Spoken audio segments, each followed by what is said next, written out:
Hello and welcome दोस्तों, स्वागत है आपका अपने यूट्यूब चैनल पवन हिट न्यूज़ में।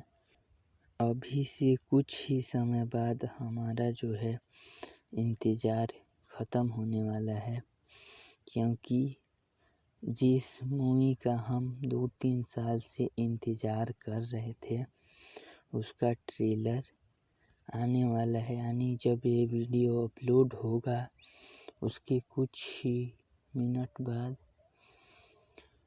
बॉस मूवी का ट्रेलर आ जाएगा।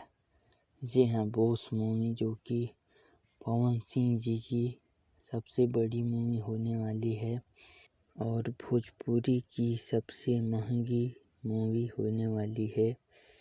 और भोजपुरी इंडस्ट्री में ऐसी मूवी जो है अभी तक नहीं बनी है।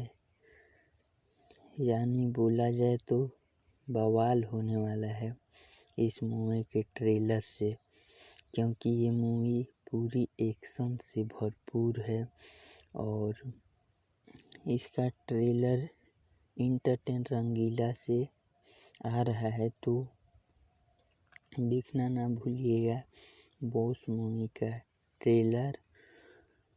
तो ये अपडेट आपको कैसा लगा ज़रूर बताएं, और हमारे चैनल पे नए हैं तो चैनल को सब्सक्राइब करके हमारे साथ जुड़ जाइए।